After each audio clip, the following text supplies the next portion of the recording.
Hi friends, வணக்கம் and welcome to எங்கள் வீட்டு சமையல். நம்ம இன்றைக்கி வந்து இன்ட்ரெஸ்டிங்கான ஒரு ஸ்நாக் ரெசிபி தான் பார்க்க போகிறோம். அது என்னன்னு பார்ப்போம் வாங்க. வீடியோவில் ரவையை வச்சு ஒரு சிப்ஸு தான் செஞ்சு காட்ட போகிறோம். நம்ம வாழைக்காய் உருளைக்கிழங்கு வச்சு சிப்ஸ் செய்வோம். அதே மாதிரி மைதா மாவு கோதுமை மாவுலாம் வச்சு சிப்ஸ் செய்வோம். இன்றைக்கி கொஞ்சம் வித்தியாசமாக ரவையை வச்சு ஒரு சிப்ஸு செஞ்சு காட்ட போகிறோம். வாங்க எப்படி செய்யலான்னு பார்ப்போம். இதுக்கு வந்து நம்ம 200 கிராம் போல் ரவை எடுத்திருக்கோம். அதுக்கப்புறம் கொஞ்சோண்டு மிளகாத்தூள், தேவையான அளவு உப்பு, இது 3 ஐட்டம் தான் நம்ம வந்து எடுத்திருக்கோம் இந்த ரவா சிப்ஸுக்கு. ரவையை வந்து நல்லா மிக்ஸி ஜாரில் போட்டு நல்லா திரித்து எடுத்துக்கணும். அதுக்கப்புறம் தேவையான அளவு உப்பு போட்டு அதை நல்லா வந்து மிக்ஸ் பண்ணிக்கணும். 1 கப் ரவைக்கு வந்து நம்ம 1/2 கப் தண்ணி எடுத்துக்கலாம்.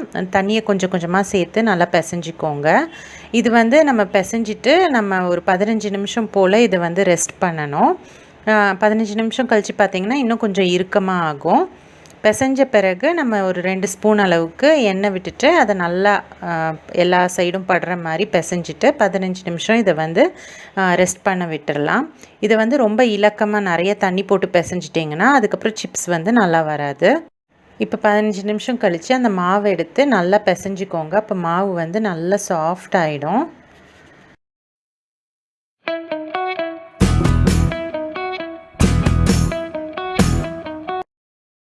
பிசைஞ்ச மாவை உருண்டையாக்கி இந்த மாதிரி சப்பாத்தி மாதிரி நீங்கள் போட்டுக்கோங்க.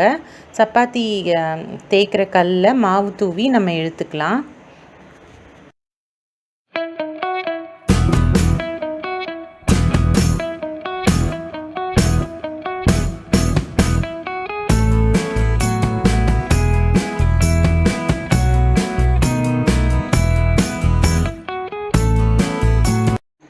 அடுத்து வந்து நம்ம கத்தி வச்சோ இல்லாட்டி ஏதாவது கட்டர் வச்சோ நீங்கள் வந்து ஸ்கொயராக கட் பண்ணிக்கோங்க. உங்களுக்கு விருப்பமான ஷேப்பில் நீங்கள் கட் பண்ணிக்கலாம். நாங்கள் வந்து இப்போ இந்த மாதிரி சதுரமாக கட் பண்ண போகிறோம். நீங்கள் வந்து டைமண்ட் ஷேப்பில் வேணும்னாலும் கட் பண்ணிக்கலாம்.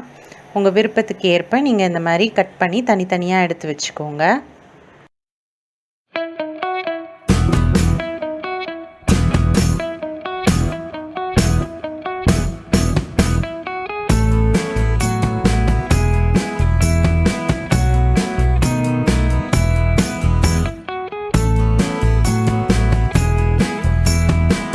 இப்போது எண்ணெய் காஞ்சோன்னே நம்ம அதில் போட்டு இதை டீப் ஃப்ரை பண்ணிடலாம். எண்ணெய் வந்து நல்லா காஞ்சோன்னே போட்டுக்கலாம். அதுக்கப்புறம் தீயை வந்து மிதமாக வச்சு நம்ம நல்லா அது வந்து ஃப்ரை ஆன பிறகு எடுத்துக்கலாம்.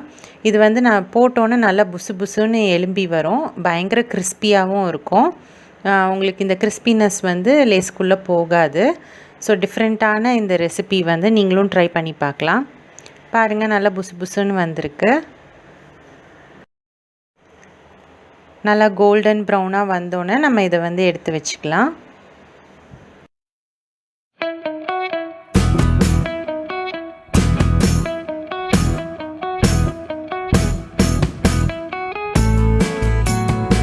நம்ம வந்து பொரிச்சு எடுத்த பிறகு நம்ம வந்து அது மேலே மிளகாத்தூள் போட்டு அதை நல்லா வந்து பிரட்டிக்கலாம். பாருங்கள், நல்லா கலகலகலன்னு சத்தம் கேட்குது. நல்ல மொறுமொறுப்பான ரவா சிப்ஸ் வந்து சூப்பராக தயாராகிடுச்சு. ஸோ இதை வந்து நீங்கள் சாதத்துக்கும் வச்சு சாப்பிடலாம், இல்லைன்னா சும்மாவே நம்ம வந்து ஸ்நாக்ஸாகவும் சாப்பிடலாம். இந்த ரெசிபியை நீங்கள் ட்ரை பண்ணிங்கன்னா உங்களோட கமெண்ட்ஸ் எங்களுக்கு மறக்காமல் ஷேர் பண்ணுங்கள்.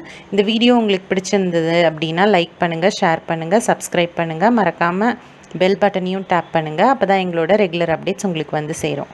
தேங்க்யூ.